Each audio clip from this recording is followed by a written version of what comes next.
esses três senhores, presidentes do Senado, presidente da Câmara e do Supremo Tribunal Federal, estão impedindo o presidente da República de exercer plenamente suas prerrogativas constitucionais. E essa PEC começou a andar agora na gestão do Alcolumbre, em especial do Rodrigo Maia na Câmara dos Deputados.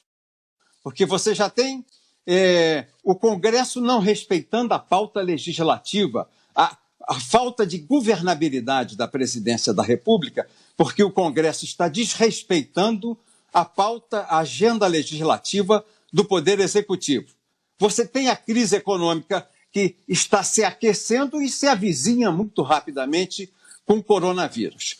Um novo escândalo enorme é o Covidão, o Covidão-19, porque a verba vai ser desviada para a eleição, porque toda essa dinheirama é transferida sem fiscalização e sequer sem uma licitação pública. Isso é gravíssimo. E o Rodrigo fez contra o pedido que foi feito a ele do ministro da Fazenda, a quem ele irresponsavelmente chama na entrevista nas páginas amarelas da revista Veja, que eu li hoje, de homem que não é sério, que não merece crédito.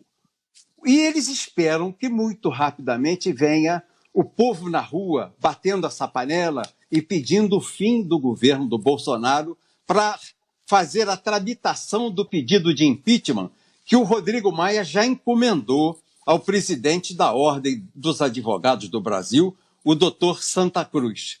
E o que o Rodrigo Maia leva em troca?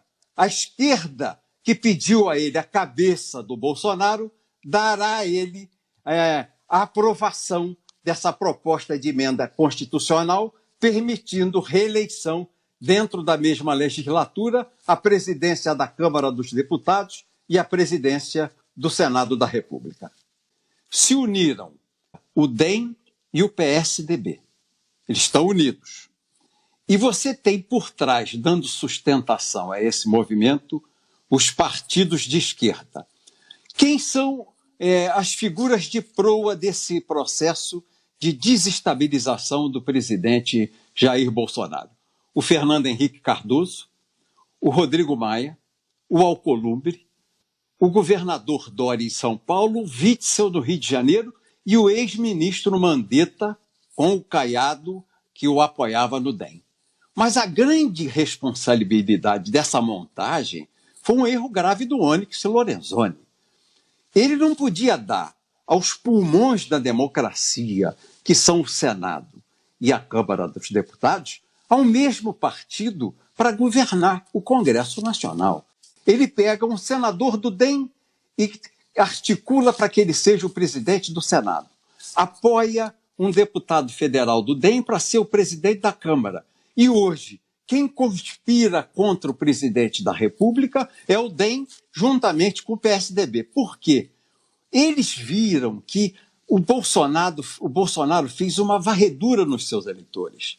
O eleitor do Bolsonaro é um eleitor de centro-direita e de direita. Ele entrou na horta, ele entrou no quintal do DEM e entrou no quintal dos tucanos. E fez um tsunami. Passou a foice, jogou todo mundo embaixo. O que eles fizeram? Eles precisam afastar, de qualquer maneira, o Bolsonaro para tentar recuperar o seu eleitor. Esse é um dos motivos dessa conspiração aberta contra o presidente Bolsonaro. E que tem reagido porque ele sabe, se ele não tem bases políticas no Congresso Nacional, não pode abrir mão do povo na rua, que é o seu braço forte, que é a sua mão forte, que é o seu braço direito, que é o seu esteio. O povo da rua é o esteio do Bolsonaro. Não pediram ainda o impeachment do presidente Bolsonaro porque temem, sujam na roupa, borram na calça esses homens que estão tramando o impeachment de um presidente constitucionalmente e legalmente eleito para presidir a República do Brasil. Essa liberação de 100 bilhões de reais aí, que foi injetada, como você disse, no sangue, lá na base, nos prefeitos e nos governadores, de uma verba para indenizar, uma verba de ressarcimento do Covid. Foram votados 100 bilhões de socorro aos governadores de estado e aos prefeitos. Todos eles decretaram estado de calamidade pública. Eles recebem essa dinheirama dos cofres públicos, isso montado dentro do Congresso Nacional, porque o Guedes disse a ele, você não pode colocar esse custo no Tesouro Nacional sem contrapartida dos estados e municípios, no seu ICS, no seu ICMS. Nós não suportamos no Tesouro dar 100 bilhões de custeio aos governadores e prefeitos em nome do coronavírus. Você não pode fazer isso. O Rodrigo fez numa aliança golpista com os governadores.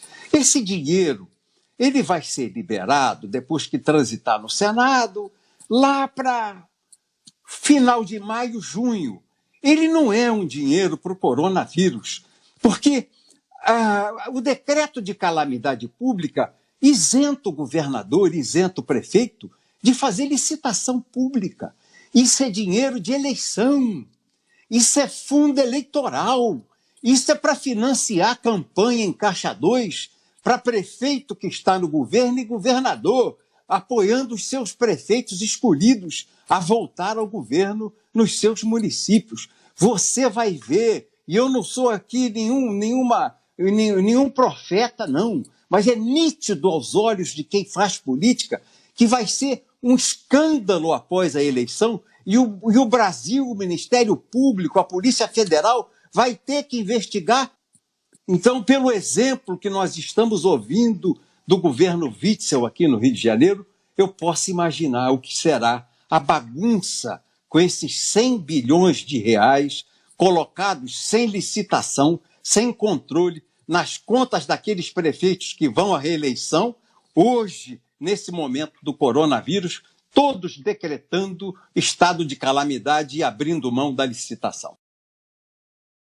Esses três senhores presidentes do Senado, presidente da Câmara e do Supremo Tribunal Federal estão impedindo o presidente da República de exercer plenamente suas prerrogativas constitucionais.